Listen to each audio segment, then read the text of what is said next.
Morning students. आज हम कक्षा 8 की पाठ्य पुस्तक अंग्रेजी विषय की हनी ड्यू के प्रश्नोत्तर के बारे में बात करेंगे। सबसे पहले आप हनी ड्यू का अर्थ समझ लें। हनी ड्यू का अर्थ क्या होता है? हनी ड्यू का मतलब है खरबूजा। इसका पहला पाठ है the best Christmas present in the world. संसार में क्रिसमस का सबसे बढ़िया उपहार। पेज नंबर 10 पर आए।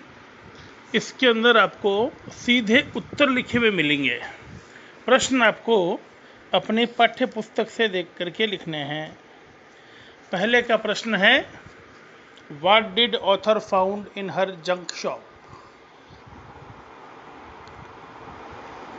लेखक को कबाड़ की दुकान पर क्या मिला? उत्तर है the author found A royal top desk in the junk shop. It was in a bad condition. लेखक को कबाड़ की दुकान में एक रॉयल टॉप डेस्क मिली जो बहुत ही बुरी दशा में थी। सवाल number 2, what did he find in a secret drawer. Who do you think had put it in their. आपको गुप्त दराज में क्या मिला और आपके अनुसार इसे वहाँ किसने रखा था? तो इसका उत्तर है in a secret drawer the author found a small tin box with a letter in it. गुप्त दराज के अंदर लेखक को एक छोटा सा टिन का बॉक्स मिला जिसके अंदर उसे एक पत्र मिला।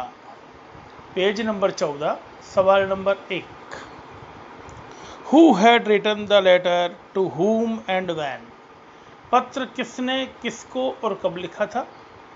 Gym McPherson, a captain in the British Army, had written this letter to his wife Connie Macpherson.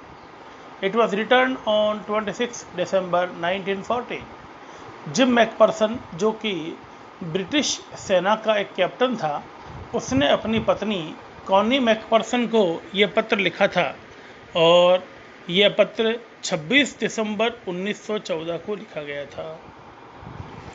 सवाल नंबर 2,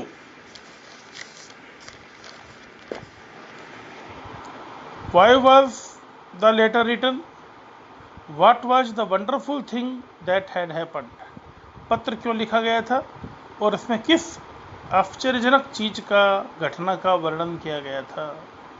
उत्तर है The letter was written to describe the wonderful event during war. पत्र लिखा गया था युद्ध के दौरान हुई एक आश्चर्यजनक घटना को बताने के लिए। In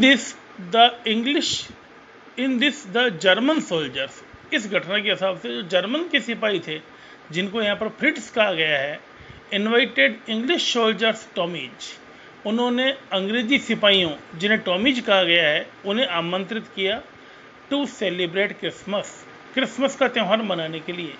they exchanged Christmas carol, उन्होंने एक दूसरे के क्रिसमस के जो गाने थे उनका एक्सचेंज किया, अर्थात जर्मनी वाला गाना अंग्रेजों ने गाया और अंग्रेजों का गाना जर्मनी वालों ने गाया। एंड फॉरगॉट एनिमिटी, और वे आपस की जो दुश्मनी थी, शत्रुता थी, उसे भूल गए। सवाल नंबर 3, what job did Hans Wolf and Jim McPherson have when they were not soldiers. Hans Wolf और जिम मैकफर्सन ये दोनों जब सैनिक नहीं थे तब क्या करते थे? हम पाठ में पढ़ चुके हैं। जिम मैकफर्सन ब्रिटिश आर्मी का कैप्टन था और हैंस वुल्फ जर्मन आर्मी का कैप्टन था। ये दोनों जब सिपाही नहीं थे तब क्या करते थे?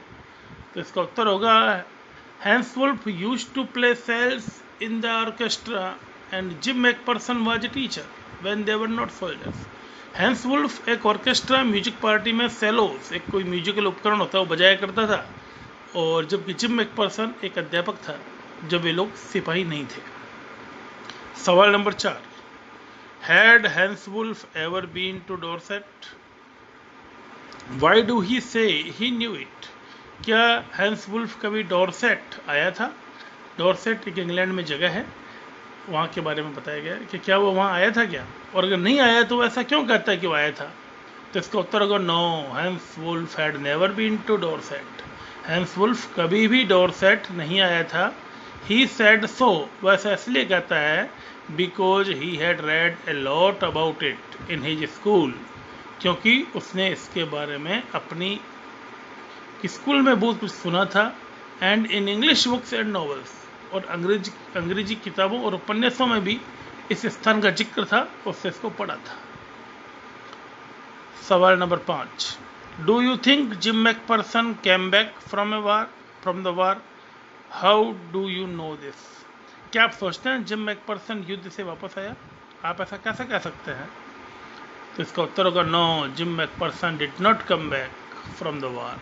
नहीं, जिम मैकपर्सन युद्ध से वापस नहीं आया। अकॉर्डिंग टू मिसेस कोनी, उसकी जो पत्नी है, उसके अनुसार इन द एंड, जैसा कि पत्र में बताती है, पाठ के अंत में बताती है, she waited for him because he had told her that he would come back on Christmas. वो उसका इंतजार कर रही थी क्योंकि उसके पति ने इसे वादा किया था पत्र में कि वह क्रिसमस पे जरूर आएगा, और जब फिर लेखक ये पत्र लेके पहुंचा, उस दिन भी क्रिसमस था, तो वह एक बार तो गलतफहमी में लेखक को ही अपना पति मान बैठी। पेज नंबर 15 को देखें। पेज नंबर 15 पे लिखा है सवाल आपके, why did the author go to Brightport? लेखक ब्राइटपोर्ट क्यों गया? The author went to Brightport to meet Connie, Jim's wife, and give to her Jim's letter. लेखक ब्राइटपोर्ट गया था जिम की पत्नी कॉनी से मिलने के लिए और उसको जिम का पत्र देने के लिए। Number 2, how old was Mrs McPherson now? Where was she? श्रीमती मैकपर्सन अर्थात जिम की पत्नी अब कितने साल की थी और वे कहाँ थी? तो इसका उत्तर होगा Jim McPherson was 101 years old. उस समय वो 101 वर्ष की थी। And she was admitted to Burlington House nursing home, और बर्लिंगटन हाउस के अंदर जो नर्सिंग होम है वहाँ पर वे रहते थे। पेज नंबर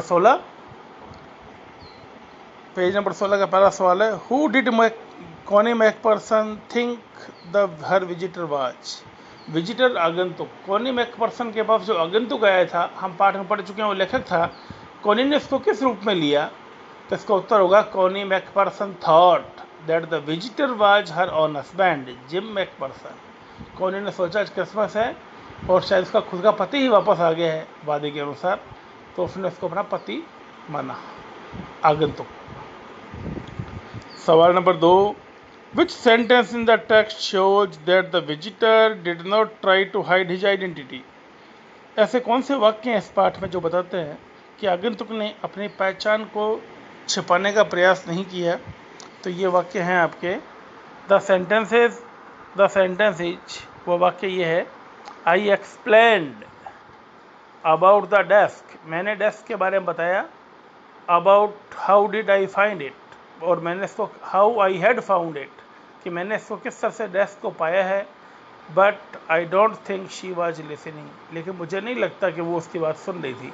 पति का पत्र मिलते हुए भावुक हो गई, और उसको फिर जब लेखक ने बताया कि भाई मैं तो वहाँ से आया हूँ, मुझे अमुक जगह से ये टेबल मिली है, टेबल में पत्र मिला है, लेकिन वह औरत इन कुछ भी बातों पर ध्यान नहीं दे रही थी, बस उसको अपने पति के बारे में याद आ रही थी। आज इतना ही, अगले वीडियो में हम अगले सवालों के बारे में बात करेंगे। धन्यवाद।